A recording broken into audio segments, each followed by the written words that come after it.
Patrick, nous sommes connus dans l'impro. J'étais en train de me dire ça fait combien de temps? Oh, 9 ans. 9 ans. Nous nous sommes fait tourner la tête. Plus d'une fois, je me souviens. Je t'ai suivi dans tes pitreries à la télévision. Tu m'as suivi, c'était toi, le gars qui me suivait. Oui, les jeux télé que j'ai présentés et d'autres choses moins bien. Je t'entends quotidiennement à la radio dans des pubs. Ça, tu n'as pas le choix, ou alors tu dois Mais rentrer non. dans un profond coma. Et puis alors, on le découvre en tant que réalisateur d'un film, Dead Men Talking. En couleur. Tu me parlais déjà de ce film-là, il y a 2 ans d'ici. Qu'est-ce qui s'est passé pendant les 2 ans? Préparation. Et tu allais rencontrer Berléand? Oui, j'allais à Paris pour rencontrer Berléand, Ouais. qui avait adoré le scénario et qui voulait un peu voilà. rencontrer le bonhomme, quoi. Et je l'ai eu. Je l'ai eu. Je l'ai emballé. Et même pas en parlant de Shakespeare, en faisant un truc, je savais que ça allait plaire à ce Français. J'ai commandé une andouillette à la brasserie Terminus Nord à Paris. Elle était là, elle me parlait des textes, machin. Je prends une andouillette, moi. Regardez.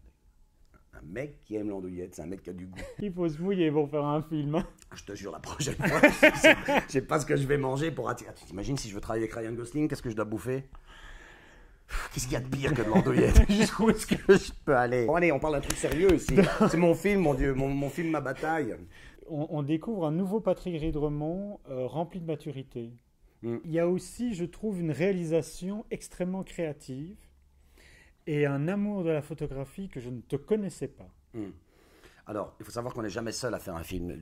Avant d'être amoureux de la photo du film, je suis amoureux du chef opérateur du film. Quand on regarde les premières images du film, quand on voit ces portraits de familles, de groupes, qui est-ce qui a inventé ça? Parce que là, on voit vraiment, je trouve, un style photographique très particulier. Eh bien, avec beaucoup d'humilité, je dois dire que je suis une véritable éponge. En particulier, le début du film, c'est Philippe Reinhardt de Wallimage. À un moment donné, il faut aller chercher de l'argent. Alors, soit on fait semblant de les écouter, on fait oui, ce sera en Wallonie, t'inquiète pas, on verra bien la Wallonie, il y aura des arbres wallons, on mangera des frites wallonnes. Ou alors on écoute vraiment le mec, et suite à ce genre de remarques, naît en moi des idées qui font ok, je vais créer une distance totale entre le spectateur et ce qu'il est en train de voir, et c'est de là que vient l'idée des slides.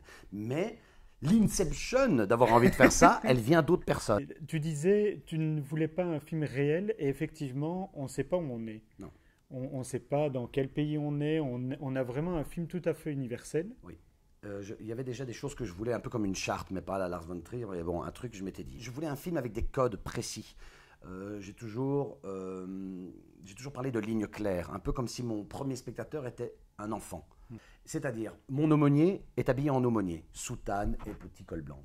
Mon taulard est habillé en taulard, c'est-à-dire marinière à la Dalton. Et non pas, comme la réalité le voudrait, un costume orange. Les enfants, quand ils voient une espèce d'une pièce orange, ils se disent « Ah, le monsieur, il est électricien ». Je voulais que le directeur soit sévère, vraiment sévère. Il y a des phrases d'une sévérité totale. Quand un mec condamné à mort dit juste avant son injection « J'ai soif » et que le mec lui dit « Vous boirez après », c'est le summum de la méchanceté. Mais c'est plus fin dans l'humour. Et l'infirmière N'a pas d'humour. Elle est à hurler de rire, l'infirmière. Oui, et c'est fou quand même. Voilà un rôle, par exemple, tu sais, quand on fait une coproduction avec le Luxembourg, on doit prendre des acteurs luxembourgeois. Et tout d'un coup, non, mais c'est comme ça. Non, mais il y en a plusieurs. Hein. Le gardien silencieux, le bourreau, elle. Oui, c'est vrai, beaucoup de rôles muets. Et quand les producteurs luxembourgeois me disent, mais c'est un rôle muet, c'est pas un vrai rôle. Et à un moment donné, on voit ce que ça devient à l'écran. C'est des vrais rôles. C'est tout à fait. pas un rôle muet, c'est un rôle d'une muette. Oui. On sent aussi que c'est un film d'amis. C'est un film de rencontre de tous les gens que j'ai rencontrés. Donc Virginie est dedans lorsque j'écris ce court-métrage, parce qu'au départ c'est un court-métrage, nous sommes ensemble, je pense qu'elle jouera la bitch sévère. Olivier, qui est mon meilleur ami, déjà quand j'écris ce court-métrage, sera soit le gouverneur, soit assistant du gouverneur. Pauline Burlet, je l'ai rencontrée quand elle avait 9 ans. On tourne quand, dit Pauline? L'année prochaine. C'est cool, le cinéma, j'ai décidé qu'on tourne l'année prochaine, ça va aller comme ça.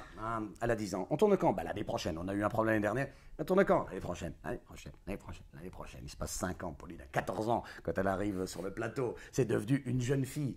1 an en plus, elle est périmée pour le rôle. C'est horrible de dire ça, mais alors, il commencerait à avoir de l'ambiguïté. J'aime beaucoup ce gros plan sur les pieds qui soulève. On se dit, tiens, que font-ils? Je n'en sais rien. Je vais filmer des trucs, je ne sais pas ce que ça veut dire. Patrick, un mot de la fin? On m'exécute le 3 octobre. Si vous m'aimez, venez voir ça. Si vous me détestez, régalez-vous. Je crève le 3 octobre. C'est pas mal, non? C'est très bien. Merci. Tchuss.